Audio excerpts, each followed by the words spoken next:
Well, I think that's a nice switch over to me, so I can talk about the car that I'm sort of reviewing this week. And Sam, unfortunately, I don't have photos because it just got dropped off yesterday afternoon. Okay. So I didn't get a chance to take cover. So manual transmission.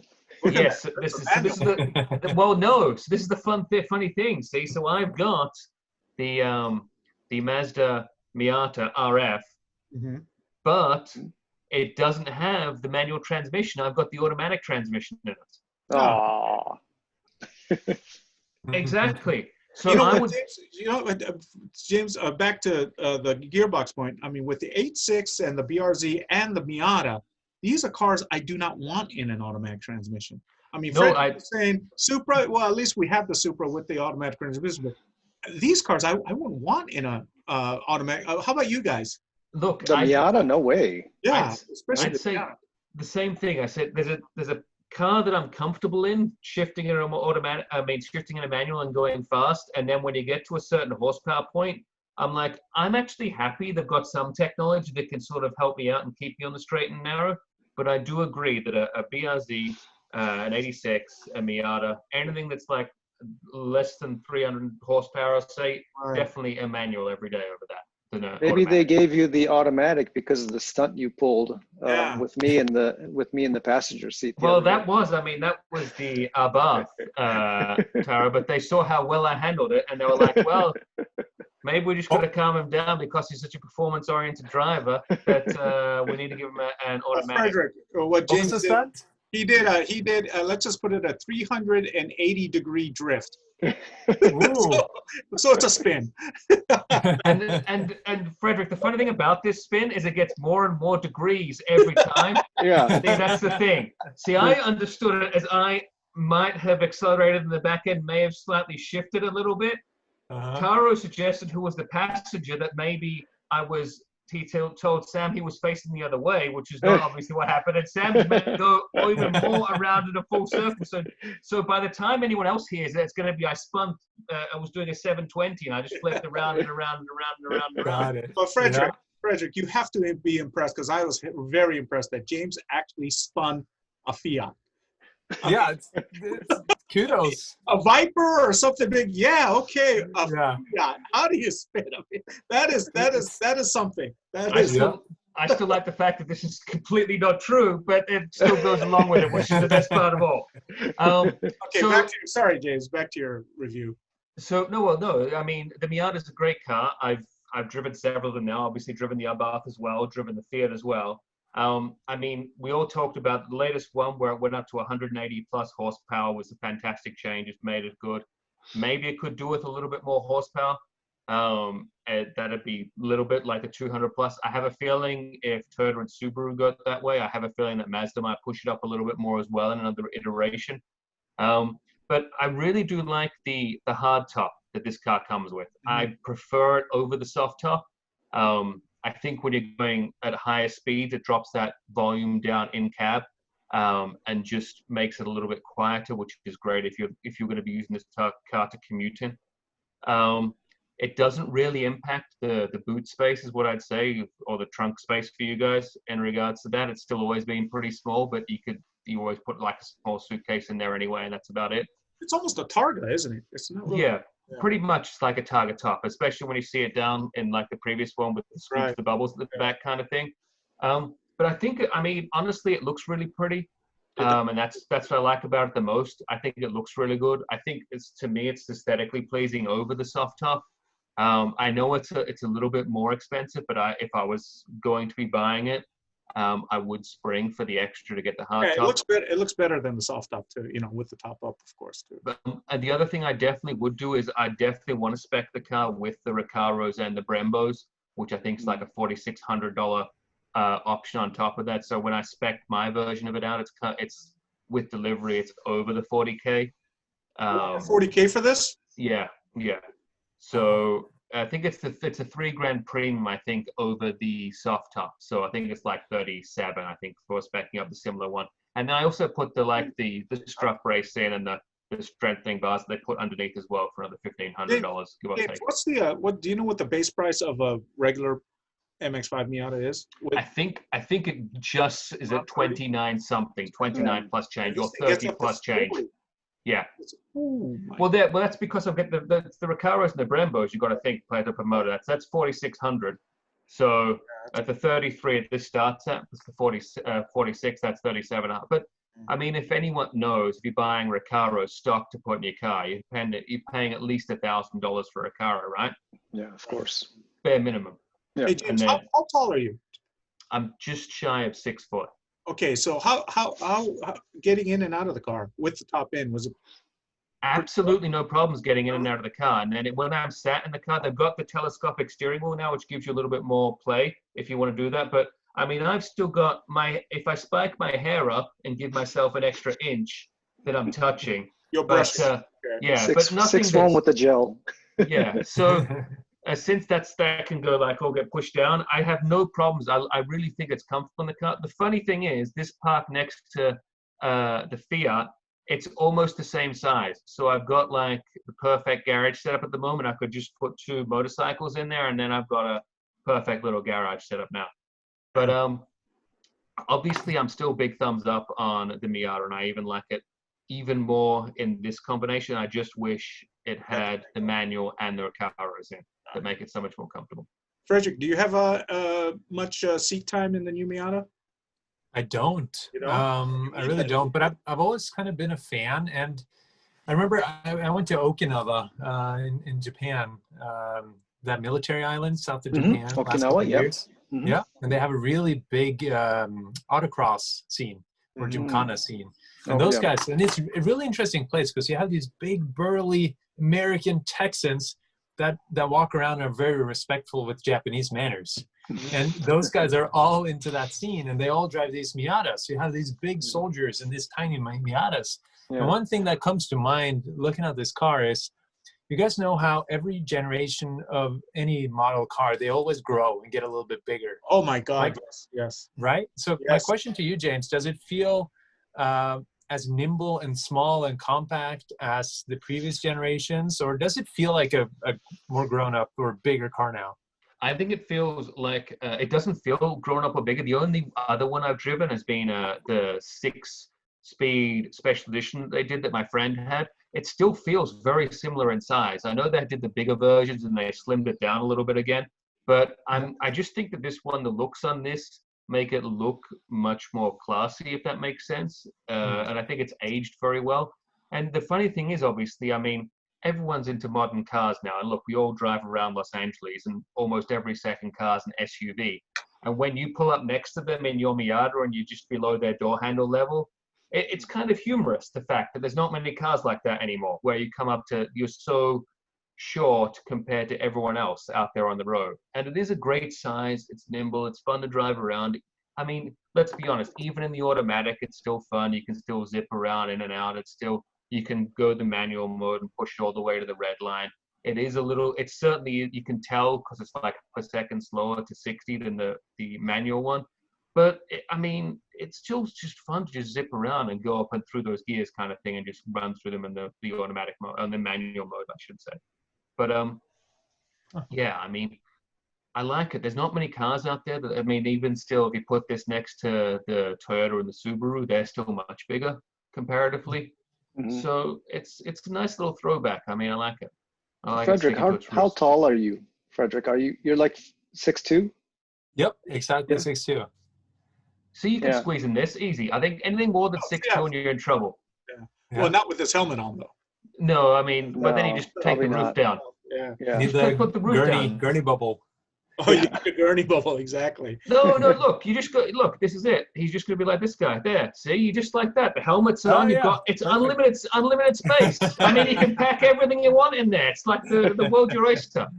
So, yeah, so I'd say again, I mean, there's people out there that say Miata is answer to everything. Or Miata is always the answer, I think it is. Is that right? Miata is always the answer. But it's true. It's a really, really good car. This is one I definitely take. Yeah. I like it. I like this car. Yeah. I'm a fan of the Miata. No, I've always been a fan of the Miata. I think it's like one of those, as you know, Fredric was talking about the 8.6 and stuff. It's a pure car. Yeah, yeah, exactly. Car with, it's a purist car, sports car. Yeah, Jinbai Tai, that's the design motto. philosophy. One body. Yeah, that's the motto of the car, and I think it's what else you got true for us, to it. James? So now I've got a difficult question for you. So you've got 5 cars to choose from. So the question is, when I pull them up, which one are you going to pick? Oh, cool. Then we'll all pick. See what. Ooh. So these were all limited edition MSO McLaren Sennas GTRs that have been all gone to clients. So the question is, which one are you going to pick of these 5? These are obviously the 5 that raced at the 1995 at Le Mans. The Weno Clinic car is the one that took the win, which is this one is the winning car, obviously. But which one of these cars are you going to take home? Which is your favorite livery? Taro, what was the Weno Clinic? Is that like for male something? I don't know. I think some just rich doctor wanted to be a race car driver, and he sponsored it's just a regular the clinic. team. I know there's some weird clinics over there. Yeah, yeah. Personally, I like the Golf. I like the Golf too. I was gonna So the Golf. So the Golf. But the interesting thing about these is that these paint jobs are all painted, and there's very few actual transfers. The only transfers on there are actually the official Le Mans ones that they've got on the roofs. So I'll try and see if they can put together where it's showing the there. So see these ones, the green. That's the official transfers, but everything else is painted. So these cars took over 1,000 hours to paint. McLaren said that once the cars got past 1,000 hours, they stopped counting for the paint in regards to I think this one is the most, artistic, I mean, I wouldn't mind this one either, but. So this one was conceptualized by a Brazilian artist, as far as I remember correctly. Yeah, I like Brazil. So, and then this is obviously the Harrods car from the famous Harrods department store with Mohammed Al Fayed and his son sponsoring the team. Exactly, too British for me. Then you've got the French offering, which is one of I think the 3rd car to feature the tricolor on track, which hadn't happened before. Not a fan of the French here on this stuff, though. Yeah. But yeah, and then this was also another French entry. This one that you like, Sam. Yeah. With all this American flag stuff going on. Yeah. wow. And then I like about the French. I mean, look, you've got the Weno Clinic and the Union Jack on the side. I mean, what more do you want? The Weno Clinic one looks more like the Batmobile. That's kind of the badass, kind of, it's all black. But yeah, I like the Golf one. So Sam, Tara, you're going with the Golf. Fredric, which one are you taking? Well, I'll be happy with the yellow one. I mean, if they're, I can deal with that. Oh, okay. Harrods, yeah. You're like a moving advertisement for a department store.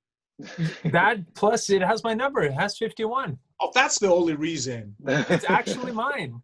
That's the only reason. That's actually your car. You got a new sponsor, Harrods. Congratulations. Awesome. So, wow, that's cool. Love the throwbacks. And then obviously, cool. if you have to ask the price, you generally can't afford it, I think is the way that. Okay, so we won't ask the price. Yeah. How much are they? No, they might be able to afford it. McLaren suggested that if anyone wanted to know the price, they could ask the owner, and if the owner wanted to tell them, then they'd let them know. Okay. But it was apparently the first time, for example, that they've been able to get all these companies like Harrods and the ACO, the racing that runs Le Mans and what have you, to offer their liveries to go on cars. They haven't done that before. So it was just, you can imagine the paperwork involved in getting all these companies to sign off on borrowing their logos to put together. It'd be quite a challenge. It would have been nice to kind of put one in the Brazilians. They, since it is called the Senna, I would have thought they would have kind of made it look like his helmet or something Brazilian. They all had his autograph. Harrods one? Isn't the Harrods one like the Brazilian color? Well, yeah, it's yellow, but they all featured his autograph on the side. Yeah, I know, on the rear fender, I saw that. Yeah. Oh, not all of them do, but some of them do. They do? Okay. Yeah. Okay, cool. So that was the first one. And then I think that the only other thing that I wanted to talk about was motorsports news. So I think that the first one was Honda leaving Formula One to go to IndyCar. What's the thoughts? Oh, yeah. That's sad. That's a disappointment. It's sad to see Honda leave. It's always sad to see Honda leave F1. I don't know, Fredric, you're probably way too young for this, but when I was following and I loved F1 was when Senna was driving, and he was always in the Honda, McLaren Honda. That's where he won most of his championships. So yeah, it's sad for me. I mean, Fredric, did you ever follow Formula One or was a fan of it? I always mad respect, and I've kind of watched from afar, but never religiously until maybe the Netflix series. I really like that. What is it? Live to Drive? No, Drive. I don't know. But anyway, that show was really good. Yeah. So it's so far fetched from what we do, and it's a different world and all that. But I can appreciate all the efforts that go into it. It's really mind blowing, some of the tech stuff they do. It really is. That's what Formula One, Yeah. All I was going to say was, I mean, it looks like they're going to be focused on the IndyCar engines, which are going to be 2.4 liter twin turbocharged V6 hybrid power capable of producing more than 900 horsepower. Now, and then I was thinking, doesn't Honda already have a 6-cylinder sports car, twin turbo hybrid car that produces maybe 600 or close to 600 horsepower? And what would it be like to put that 900 horsepower engine inside that 600 horsepower car and see how that went? That'd be cool. Special edition NSX. Yeah, the NSX. Okay. Yeah. So the NSX is a 6-cylinder. Right. That's hybrid. Hybrid, yeah. And what you're going to be making a 6-cylinder hybrid for IndyCar? Why can you not adapt and make it and go for something else, right? I mean, they haven't got an out-and-out hypercar, so maybe it's time for Honda to come and bring a hypercar. Use this IndyCar engine for a supercar, hypercar. Yes. Hypercar. I see. That'd be cool. Well, it would be cool, but and since Toyota's coming out with that Super Sports GR. Exactly. Yep. But the NSX, for what it is, no one's a big fan of that car, so they miss it. That's what I mean. Like turn up the notch. I mean, now it's only making 600 horsepower. Is it better if it's an NSX that makes 1,000 horsepower and uses an IndyCar engine? An NSX type R squared kind of. Yeah. But isn't so with motorsports these days? It's kind of far-fetched from the street cars, maybe even more so than in years past. So the IndyCar motors, are they pneumatic valve train and stuff, or could they actually work in a street car? I'm sure emissions and all these things will be very different from a. It probably will be a hybrid, It probably won't work in it. I mean, those are like but race-specific engines. Racing's always trickle down, right? You take the technology and you adapt it for, right? Yeah. So. But it would probably be easy to take the existing NSX motor and just do a little boost up and make 1,000. I'm sure would be. Could be. Yeah. Little bigger motors, more battery, something. Yeah. Well, that NSX needs a whole new reboot, I think. Why do you think the NSX is so unpopular, though? Oh, it doesn't look good. It's not a good look. Really? Tell us how you really feel. Besides its look, though, I mean, why do you think it's like? I mean, people were just excited about it. It drives nice, but it really doesn't have a personality like the first generation NSX did, right? I mean, that was a lot of personality in that car. It looked like a Formula jet fighter and all that. There's nothing really that grabs you with this NSX. I mean, I'm sorry if there's NSX fans out there. This one, it's a great car. It's but I just think it was a missed opportunity for them to promote it as well as they should. I mean, I think it was in the Avengers. I mean, they tried. Jay Leno, yeah, but that's Seinfeld fought over one on commercials. I mean, but you know what I mean? It's like it didn't really do anything. You can see it in a movie and you can see it on an advert, but there was no drive behind it. I mean, obviously everyone likes the Supra and then it's talked about this whole thing. Well, is it a BMW or is it a Supra? It's great to still have a Supra. There's been nothing that's been like, well, it's the NSX, it's great. It's like hybrid, that's nice. It's 550 horsepower, that's nice. It looks maybe good, maybe not. It's like, it's just exactly. It is. It's a that kind of car.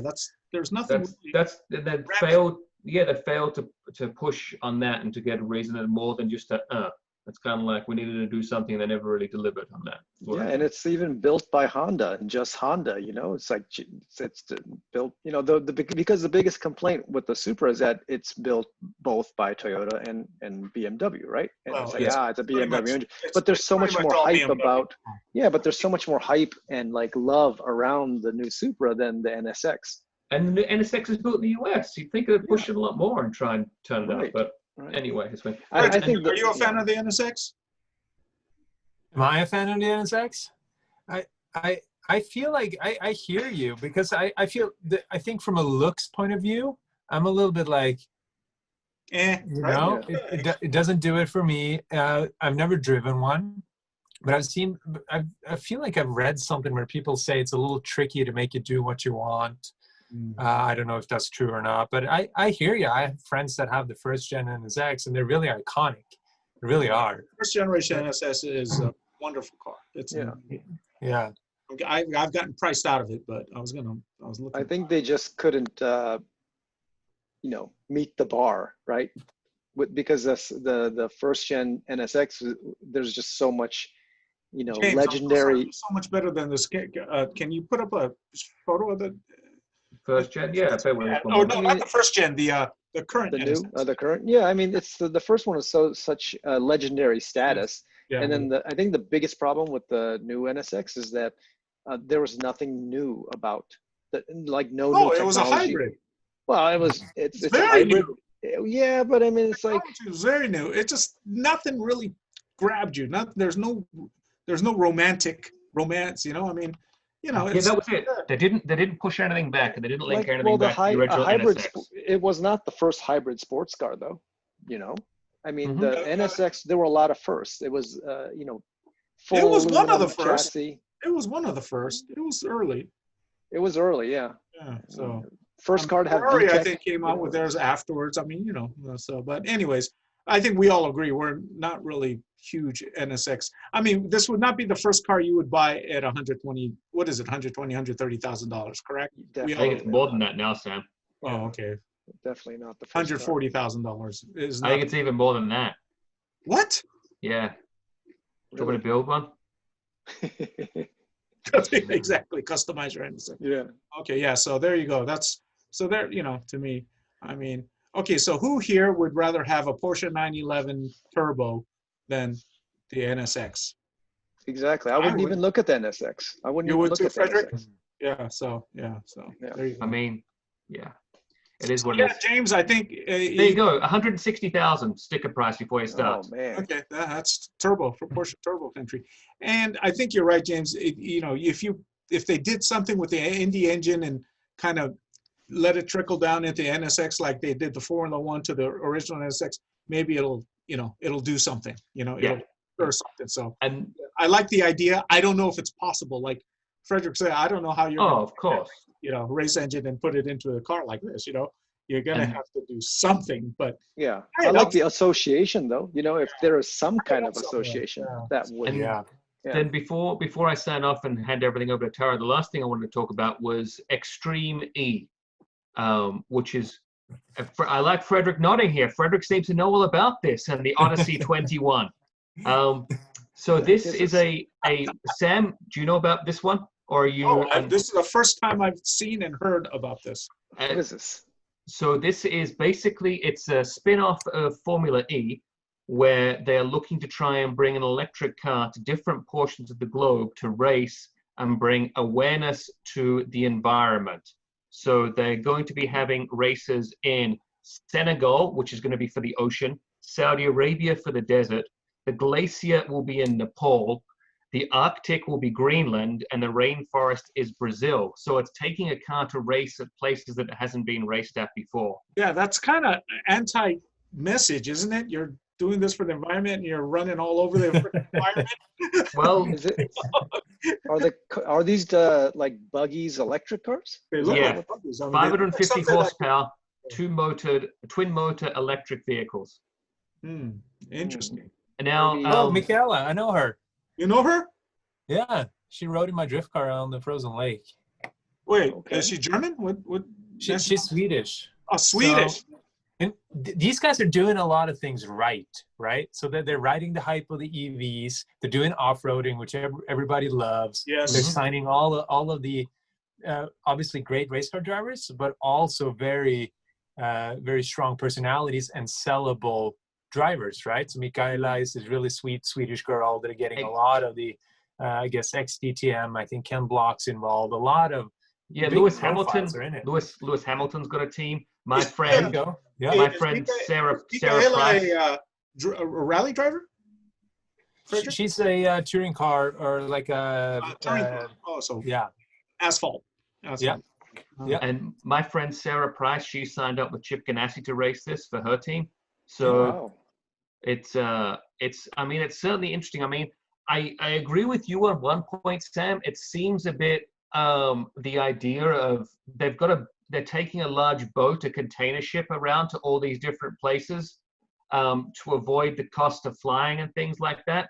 So but the principles behind obviously like large boats produce a lot of bad diesel fumes as a result of that and burn on the worst kind of petroleum. So there's lots of ifs and buts. The cars are still obviously all made of plastic and have got rubber involved. It all comes from petrochemicals, even though it is EV. So there's, like you said, a bit of a mixed message, but the idea that they're going to go to these different zones and then try and bring awareness, I really like the concept of.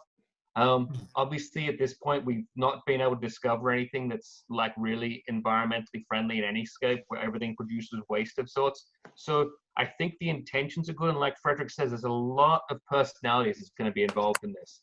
Yeah, I mean, any new form of motorsports I'm for, especially one that's tries to be, environmentally friendly. I actually, did the Paris to Dakar, right? I actually finished it. Wow. Yeah, I finished the Paris Dakar at 95, and this looks like something I'd love to drive on. Like I wouldn't have, we'd have, and it could work because every night we camp, right? So that's when you charge. You have 5-6 hours to charge. So every stage, unless you get stuck, we got stuck. So our stages last, we didn't come in for 14 hours, but the fast guys are done in 3 hours. So that's rad. I feel like the biggest question when it comes to the perception of this is how are they going to charge the vehicles? And I know that for Formula E, the joke is that behind the pits of every Formula E race, there's a bunch of diesel generators, right? Exactly. Charging the batteries. Exactly. And there's a new racetrack being built in Norway. And a major sales point for those guys to actually be able to build a track is that it's sitting right next to a hydroelectric waterfall power plant. Whoa. That way Formula E can put in their schedule that this is a certified green event, right? Mm-hmm. Exactly. So how are you going to do that in the high deserts with this series, though? That's going to be interesting to see how they solve that. I mean, desert, you could do solar. You could do. It looks like they're moving a lot of stuff. I mean, like I said, they've got an old steamship to actually move the stuff around. Like not old like it's vintage, but a large ex-container vessel that's going to be moving lots of containers. I have a feeling that they're going to be like opening up and like building and like bringing a new like mini little city to an eco-friendly city to every new places where they're going to set up. And I think they'll do things like obviously like they'll leave no waste and they'll try and do as best as they can in the environment. So like you said, I like the concept behind it, and I really, really hope it's a success. I mean, I think the first races start in late January in the one in Senegal at the ocean. So I guess we'll just sort of see how it goes. I know that Andreas Backerud just uploaded his, he was testing one, I think last month in France. So it'll be interesting to see. I mean, like you said, lots of personalities going into this, or people that are on social media that are popular, or they've got bring attitudes and things. So I'd like to see where it's going and seeing where it's going to go next. It's interesting. Like you said, there's a lot of big names involved. That's awesome. Yeah, I think what they should do, they should get a bunch of fitness influencers, set them up in the pits with their Peloton or spinning bikes, and charge the batteries that way. Oh my God! Not just a fit. No, you need to balance it out as well, Fredric. So you need to get the mummy blogger influencer as well, and they can do the same thing, and then you can pair them off. On the bikes. Yeah, have them get on the bikes. Yeah. October 27 is the virtual launch, huh? So that's coming up. So good report. So there we go. So that was my sort of coverage for the week. And then James, this week was especially interesting. Very good. Thank you. I try. Oh, the last thing was my big question every week that I have to ask you too. Did you watch the Speedway that I told you to watch last weekend? Taro, back to you. So my report, I have, we're talking about I can't believe Dai you didn't watch it. Yoshihara got into a big accident in Oh The yeah. answer is no, James. The answer is no. Okay. in Seattle. No, sorry, James. I just I know Fredric, where were you here? I injured my knee. I had no time to watch. It's unbelievable. Unbelievable. The best sport, and you're not watching it. Unbelievable. I will watch it. It's like okay. Maybe Fredric's a fan. I have no idea what you guys are talking about. Move Good. along. Nothing to see here. Speedway Grand Prix, right? Yeah. Oh. Have you heard Speedway of it? Grand Prix. What is that? It's James McKeown's favorite form of motorsports right now. Okay, you're staring the screen, Tara, so I can't take it over. All right, take it away. It's from Poland, right? Well, it was- Oh, mainly- Speedway, the bikes, the dirt bikes. The Yeah, dirt yeah. bikes, yes. Yes. Oh, of course. Yeah. It's amazing. There you go. It really See? is. There you Yeah. go. See? I'm glad that someone can finally tell these You have an fools. ally. James You is have an mom. ally. You just Oh, made yeah. this month. Big in Look. Sweden, big in Poland, and those guys are. It's basically dirt racing, but it's so cool to see how they slingshot and plan their laps. And Yeah. they're wearing masks. Good for Look them. at that. Yeah, good for them. So the race in the end, basically, it went down to a runoff for the second place for silver medal because the two guys were on it. But it was if you only spend 2.5 hours watching one event that I make you press you into, watch this event that I'll send you the links for. It was Any on track action here? You're like showing all the boring parts. Thank you. let me just see if I can get back to here we go. See if we can start it up. I don't want to give it away too much though, Sam. With I don't know any of these dudes. you don't need to know any of the dudes. You just got to remember. Where's the action? Why don't you show the action? Sam, it's a 3-hour YouTube. I can't bring it right on to the second just for you. If you give it a second, just here it comes. What I'm saying is they accelerate as fast as a Formula One car to 60 miles an hour. Well, understandable. Motorcycles are fast. There is no brakes. So you've got no brakes. You're just controlling the bike with the clutch and the slide. That's like a death wish. There is. The guys are as hard as nails. There is accidents that happen and people get Look at the pushed off. drifting. Look at the counter steering already from the get-go. So this was drifting before drifting was drifting. Yeah. Yeah. Yeah. Yeah, that's. Look at that. Whoa! And so then I don't want to stress who's going to win, but you just got to keep at least watching as you can follow and see what happens in regards to how the laps go down. So you see that the guy from yellow went from third to now he's in second. It's like weird, you know, the line you take, you know. Are there a lot of wipeouts in this? There's got to be, right? There is an occasional accident, yes, where people can have that. But the idea is it's on shale, so they've got to find the dirt line. Obviously, the quickest way round is going to be the shortest distance around the point, around the oval. But you get more dirt the further out, so the deeper you go into the dirt, depending on how it goes, the more drive you get, the faster you can go. So that's why you see them changing the different lines in regards to going and seeing where they're going. James, how many laps is it was only like 4 laps, huh? 4 laps, yeah. The race is over, and generally each track's probably around about a minute for a race to get it going.